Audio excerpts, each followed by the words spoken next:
जुनून एपिसोड 21। अब तक आप लोगों ने सुना, अब आगे। लेकिन जैसे ही प्रेम कलर लेने के लिए अपना ब्रश कलर में डुबाने जा ही रहा था, लेकिन तभी प्रेम के हाथ रुक जाते हैं और प्रेम कुछ सोचकर ग्रीन कलर ना लेकर कत्थई कलर लेता है। और प्रेम मन्नत की आंखों में कत्थई कलर करता है। और मन्नत की यह पेंटिंग अब तक की सबसे खूबसूरत पेंटिंग प्रेम ने बनाई थी। अब आगे। पेंटिंग बनाने के बाद प्रेम बहुत ही ध्यान से उस पेंटिंग को देखता है और फिर प्रेम अपनी आंखें बंद करके एक गहरी सांस लेता है और खुद से बोलता है, एक बार, बस एक बार मुझे तुम दोबारा दिख जाओ। मैं तुम्हें खुद से दूर जाने नहीं दूंगा। तुमने मेरे दिल को सुकून मुझसे छीन लिया है। मेरी रातों की नींद छीनी है तुमने। पहले ही मेरे दिल को कोई सुकून नहीं था, लेकिन उस रात की जैसी नींद मुझे आज तक नहीं आई। तुम दुनिया के किसी भी कोने में छुप जाओ, एक दिन तो मैं तुम्हें ढूंढ कर ही रहूंगा। उसके बाद प्रेम अपनी गिटार उठाता है और बालकनी में जाकर बैठ जाता है। गिटार को सेट करके प्रेम गुनगुनाना शुरू करता है, ऐ काश, काश यूं होता हर शाम, साथ तू होता चुपचाप, दिल न यूं रोता हर शाम, साथ तू होता, गुजारा हो तेरे बिन गुजारा, अब मुश्किल है लगता नजारा हो तेरा ही नजारा, अब हर दिन है लगता हाले दिल तुझको सुनाता, दिल अगर ये बोल पाता, बाखुदा तुझको है चाहता जां, तेरे संग जो पल बिताता वक्त से मैं, वो मांग लाता याद करके मुस्कुराता, हाँ वो हो वो हो। प्रेमचंद को देखते हुए गाना गा रहा था और ठंडी ठंडी हवाएं प्रेम के चेहरे को छू रही थी और प्रेम के रेशमी बाल उस हवा में उड़ रहे थे। प्रेम इस वक्त बहुत ज्यादा हॉट लगाओ। प्रेम इस वक्त ऐसा लग रहा था जैसे हर लड़की अपने राजकुमार को अपने ख्वाबों में देखती है।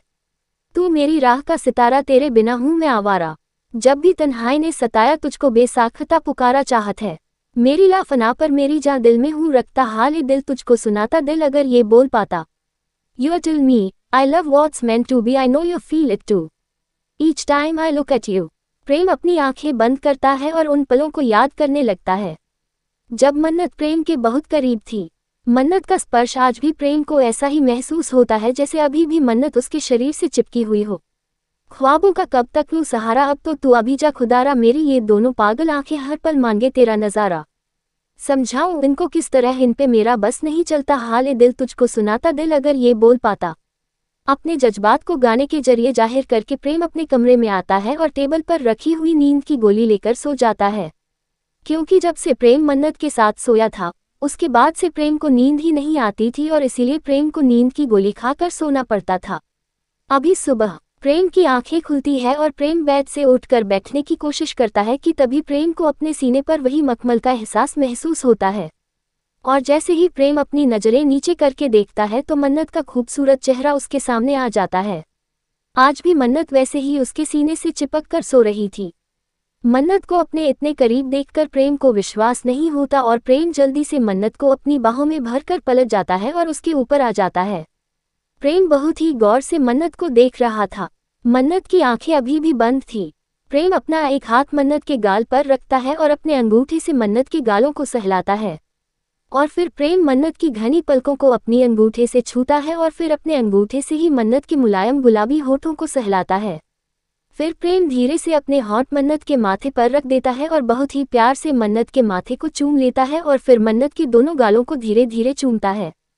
फिर मन्नत की नाक को चूमता है और फिर प्रेम धीरे से मन्नत के होठों की तरफ बढ़ने लगता है। लेकिन इससे पहले कि प्रेम मन्नत के होठों को छुपाता, प्रेम को अपने फोन की घंटी सुनाई देती है और प्रेम का हसीन ख्वाब टूट जाता है। और प्रेम अपनी आंख खोलकर देखता है तो उसके बिस्तर पर कहीं भी मन्नत नहीं थी और फोन की घंटी बज रही थी जिससे प्रेम की नींद टूट गई थी। और प्रेम गुस्से से फोन को घूरता है, अरे भाई घूरे भी क्यों ना, इतना हसीन ख्वाब जो तोड़ दिया था। प्रेम जब फोन उठाकर देखता है तो उस पर कुणाल का कॉल आ रहा था। प्रेम गुस्से में अपनी खा जाने वाली नजरों से फोन को घूरता है। प्रेम फोन पिक करता है और बहुत ही सर्द आवाज में कुणाल से बोलता है, अगर कोई जरूरी बात नहीं हुई तो इस कॉल के लिए तो मैं बहुत ही भयानक सजा मिलेगी। प्रेम की इतनी सर्द आवाज सुनकर कुणाल को पसीना आ जाता है और कुणाल अपने मुंह में आए पानी को निगलते हुए बोलता है, प्रेम बात बहुत जरूरी है, तुम अभी इसी वक्त टीवी ऑन करो और न्यूज़ देखो। और एक और बैड न्यूज़ है, जो टेंडर हमें मिलने वाला था वो मिस्टर त्रिपाठी ने धोखे से हमसे छीन लिया है। किसी ने हमारी टीम में से ही गद्दारी की है। कुणाल की बात सुनकर प्रेम कुणाल को जवाब देता है, मैं आधे घंटे में ऑफिस पहुंच रहा हूं, लेकिन फिर कुणाल बोलता है नहीं प्रेम, पहले तुम न्यूज़ चैनल देखो और फिर डिसाइड करना कि तुम कितनी देर में ऑफिस आ रहे हो, और मैं तुमसे बाद में बात करता हूँ। इतना बोलकर कुणाल फोन काट देता है और प्रेम टीवी का रिमोट उठाकर टीवी ऑन करता है। टीवी पर चल रही न्यूज़ को देखकर प्रेम की नीली आंखें गुस्से से लाल हो जाती हैं। प्रेम का चेहरा गुस्से से काला पड़ जाता है। इस वक्त प्रेम किसी शैतान नर्क का राजा लग रहा था। प्रेम गुस्से में रिमोट को इतना कसकर पकड़ लेता है कि रिमोट प्रेम के हाथ में ही टूट जाता है। प्रेम गुस्से में एक जोरदार मुक्का टीवी स्क्रीन पर मारता है और टीवी चूर चूर हो जाती है और प्रेम के हाथ से भी खून निकलने लगता है। एपिसोड 22। अब आगे। प्रेम टीवी ऑन करता है तो उस पर एक न्यूज़ आ रही थी, जिसमें एक न्यूज़ एंकर एक वृद्ध आश्रम को दिखा रहा था और बोल रहा था, आप सभी दर्शकों का हमारे चैनल पर स्वागत है। इस समय जो मेरे पीछे आप वृद्धाश्रम देख रहे हैं, ये सिंघानियाज का है। जी हाँ, एशिया के सबसे बड़े बिजनेस टाइकून प्रेम सिंघानिया और उनके ना जाने और कितने ही वृद्धाश्रम अनाथ आश्रम हैं जो चल रहे हैं। लेकिन अब जो मैं आपको बताने जा रहा हूँ वह एक बेटे को शर्मसार करने के लिए काफ़ी है। एशिया का इतना बड़ा बिजनेसमैन जो दूसरों को सहारा देता है, उसने अपने खुद के पिता को बेसहारा छोड़ दिया, जिनकी ना जाने एशिया में ही नहीं बल्कि वर्ल्ड में कितनी प्रॉपर्टी है, हम अंदाजा भी नहीं लगा सकते। वह दुनिया के टॉप 5 अमीरों में आते हैं, लेकिन देखिए ना, अपने खुद के पिता के लिए उनके पास एक कमरा तक नहीं निकला और छोड़ दिया बेसहारा अपने ही पिता को अपने ही वृद्ध आश्रम में जिंदगी काटने के लिए। जी हाँ, आप बिल्कुल सही सुन रहे हैं।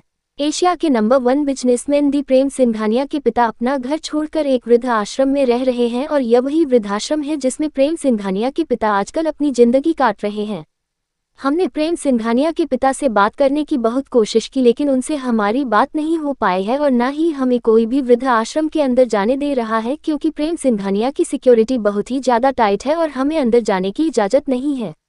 लेकिन हम जो बता रहे हैं वह बिल्कुल सच है, जिनकी कुछ तस्वीरें हमारे सामने आई हैं और आप इस वक्त वह तस्वीरें अपनी स्क्रीन पर देख सकते हैं। न्यूज़ देखकर प्रेम का गुस्सा हद के पार हो जाता है। प्रेम की नीली आंखें गुस्से में लाल हो जाती हैं। प्रेम की पकड़ टीवी के रिमोट पर कश्ती जा रही थी और इसका नतीजा ये होता है कि रिमोट प्रेम के हाथ में ही टूट जाता है और फिर प्रेम गुस्से में रिमोट को फेंक है और चिल्लाते हुए एक जोरदार मुक्का टीवी पर मार देता है, जिससे टीवी चकनाचूर हो जाता है और प्रेम का हाथ भी घायल हो जाता है, जिससे प्रेम के हाथ से खून निकलने लगता है। कुछ देर बाद प्रेम इस वक्त उसी वृद्ध आश्रम के सामने खड़ा था जिसमें अमरजीत जी आजकल रह रहे थे। आश्रम में रहता है और सीधा अपने पिता से मिलता है। इस वक्त प्रेम उस वृद्ध आश्रम में बैठा हुआ था और उसके पिता भी उसके सामने बैठे हुए थे। दोनों एक दूसरे को सिर्फ देख रहे थे और कुछ नहीं बोल रहे थे।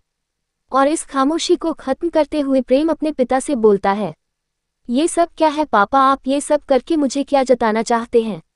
अमरजीत जी एक दर्द भरी मुस्कान अपने चेहरे पर लाकर बोलते हैं, मैं तुम्हें कुछ भी साबित नहीं करना चाहता बेटा, आखिर मैं होता कौन हूँ तुम्हें कुछ भी साबित करने वाला?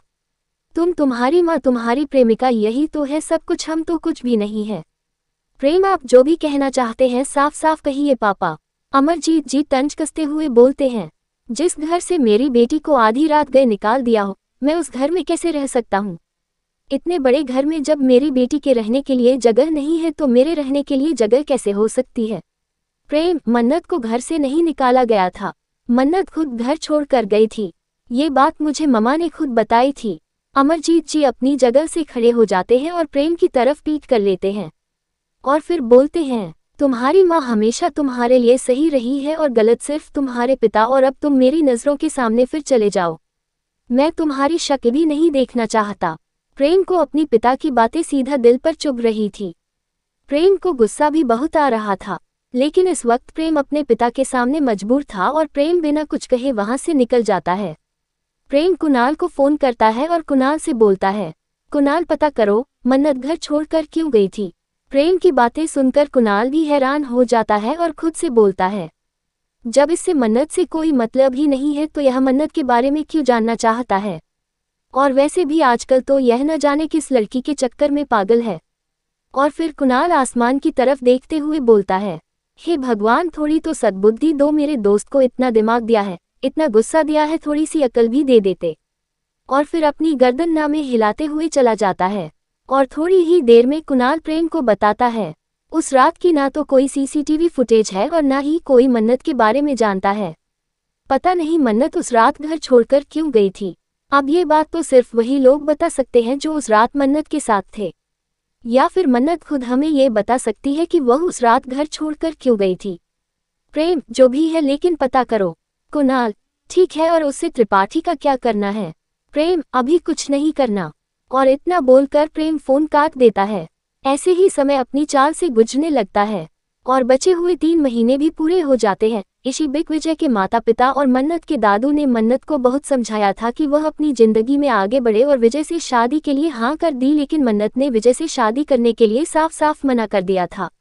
और फिर विजय ने अपने माता पिता और दादू से मना कर दिया था कि वह मन से किसी भी बात के लिए जोर जबरदस्ती ना करें।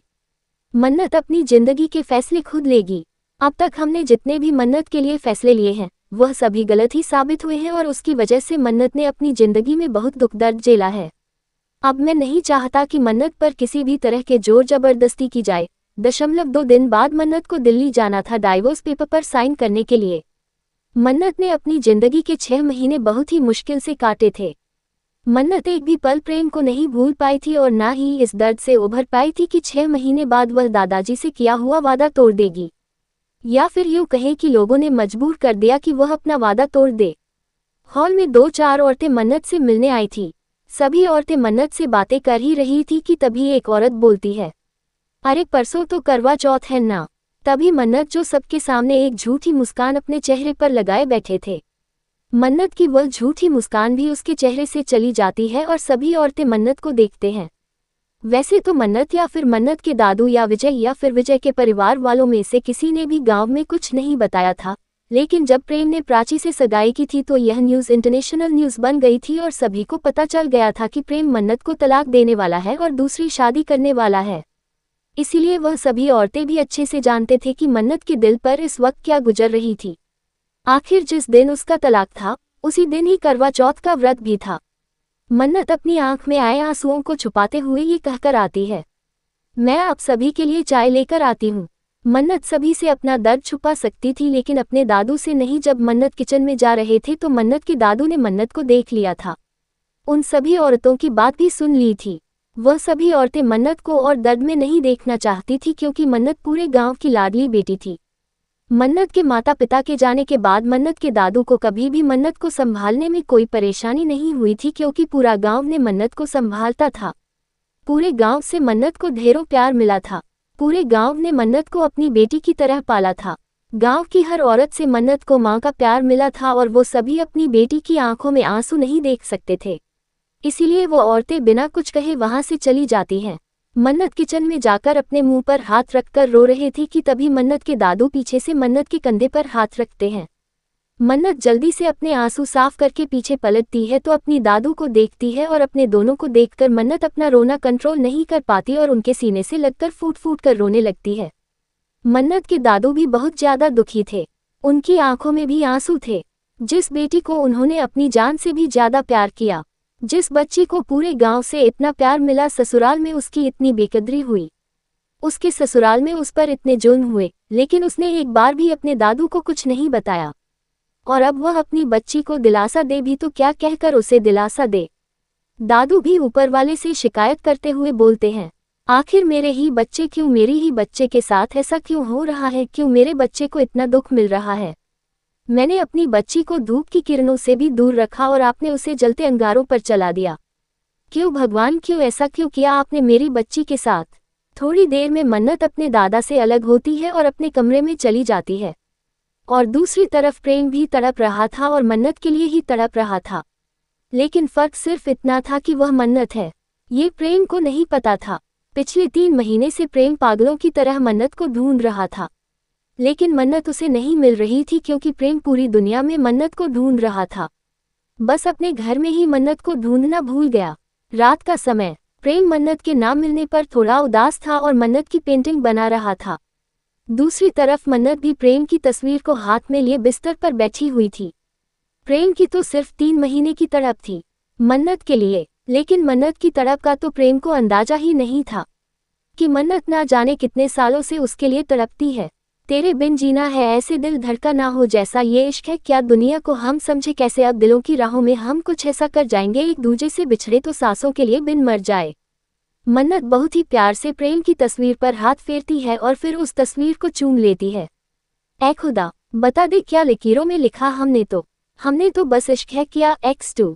प्यार की इन राहों में मिलते हैं कितने दरिया, लाख तूफानों में भी दिल को मिल जाता है जरूर। प्रेम भी अपनी कल्पना से मन्नत की पेंटिंग बनाता है और फिर उसे बहुत ही प्यार से देखता है और फिर बहुत ही प्यार से तस्वीर में मन्नत के माथे पर चूम लेता है। इस दिल के इरादों में है इतना असर, लहरों से किन्नरों पे करता है सफ़र। मन्नत प्रेम की तस्वीर को अपने सीने से लगाकर ऐसे ही बिस्तर पर सो जाती है और दूसरी तरह प्रेम भी मन्नत की तस्वीर को अपने बिस्तर पर बिछाकर सो जाता है। ऐ खुदा, बता दे क्या लकीरों में लिखा हमने तो बस इश्क है किया। आज मन्नत को दिल्ली जाना था क्योंकि कल सुबह ही मन्नत को कोर्ट पहुंचना था, इसलिए मन्नत एक रात पहले ही दिल्ली जा रही थी। मन्नत के साथ मन्नत के दादा और विजय भी मन्नत को दिल्ली लेकर जा रहे थे। आज अपने रंगों से बिछड़ी है ये तस्वीरें, हाथों में कहीं टूट रहे हैं मिलकर दो तकदीरें। इस वक्त मन्नत दिल्ली के एक होटल रूम की बालकनी में खड़ी थी और चांद को देख रही थी, और प्रेम भी अपने कमरे की बालकनी में खड़ा होकर चांद को देख रहा था।